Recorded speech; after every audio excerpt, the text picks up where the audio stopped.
Blizzard's Wake, Chapter 17. Jessie sat impatiently on the old velvet couch in the Drybergs' parlor, away from the man's smell. Mr. Dryberg was diabetic and had an infected toe, turning to gangrene. Doc Sterling was trimming the diseased skin and trying to stem the infection.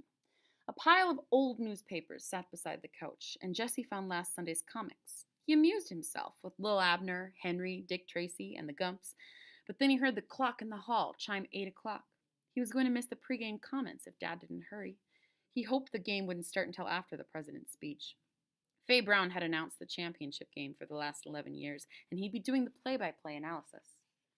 Jessie got up and walked to the door of the bedroom where the heavy man was propped up on the bed, one leg over the side, his foot resting in a basin.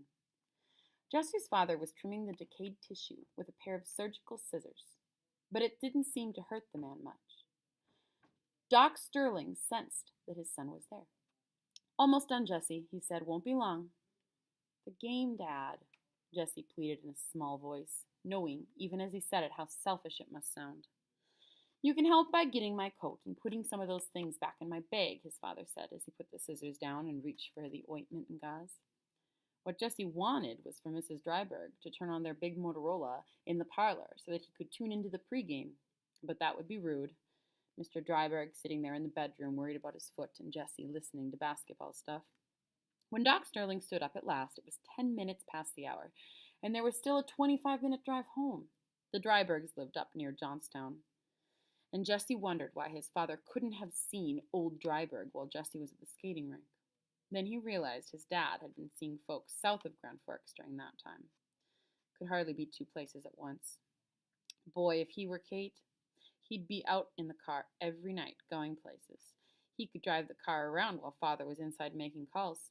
He couldn't figure out what was holding her back. He stood at the open front door, moving sideways out onto the porch. A step at a time as his father gave further instructions to Mr. Dryberg. "Thanks for the dinner," Jessie called, interrupting to hurry his dad along. "Aw, don't mention it," the red-cheeked woman told him, her round face breaking into a smile for Jessie's benefit. And then, to Doc Sterling, "I didn't realize Frank's toe was so bad. He managed to keep it hidden from me." Couldn't she smell it? Jessie wondered. Maybe when you're old, your nose doesn't work anymore. "Need to check it regularly, twice a day," Doc Sterling instructed.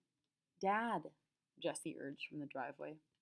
Finally, they were in the car, the Model A, headed for home, and yet it wasn't. "I'm sorry about this, Jessie. I've just got one more stop to make." "Dad, it's only medicine. You can run it up to the door yourself. Sadie's sister lives with her, and she'll come to the door." Jessie's shoulders slumped in resignation. "See, Dad, if we had a car with a radio, we could be listening as we rode. You wouldn't even miss the president's speech." "Well, you've got a point there. I'll take that under consideration," his father said. Jessie sighed and leaned his head back against the seat.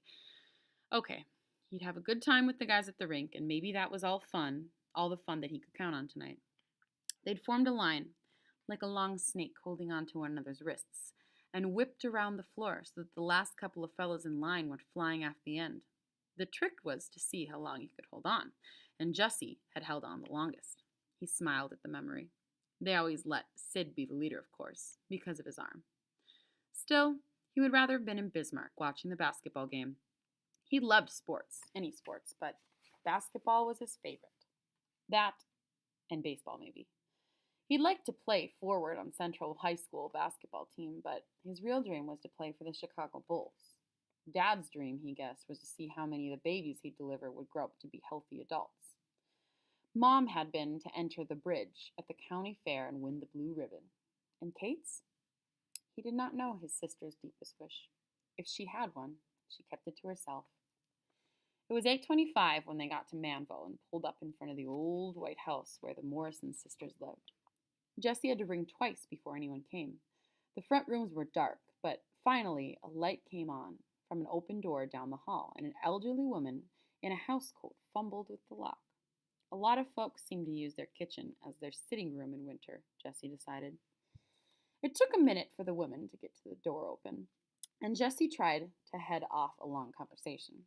"Here you go," he said. "We're sort of in a hurry. Hope everything's okay." "That's all right," the sister said. "Sadie's holding up pretty good. Doc Sterling's got a heart of gold coming all the way out here with Sadie's pills. You tell him I say so, here?" Jessie nodded and went back down the steps. Out by the curb, Gertie looked as though she was falling asleep. Some time ago, a curved piece of metal had slipped down inside one of the headlights, blocking the top half of the beam, so that at night the Model A gave the appearance of having one eye half closed. Or perhaps the old car was winking at him. Jessie and his sister could always spot their dad's car coming home at night because of the left headlight. "You're going to miss Roosevelt's speech," Jessie said, coming back inside.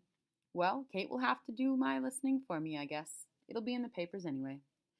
Jessie was quiet now. He'd just have to look forward to getting the game as soon as the president's address was over. He and Kate could make some popcorn and eat in front of the big radio in the parlor. "I'm glad you got her that kitten, Dad," he said. "What?" "The kitten, the cat. I'm glad that Kate's got Haggerty. Maybe it'll help her, get back to like how she was." Doc Sterling didn't respond for a moment. "What do you mean?" he asked finally. Jessie glanced over him, just all wrapped up in her feelings, like she can't let it go, what happened to Mom. "That's exactly what it is, Jessie.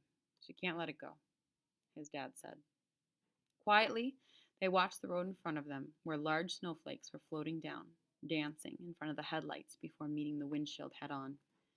"She can't let go," Doc Sterling said, and this time they rode several miles in silence.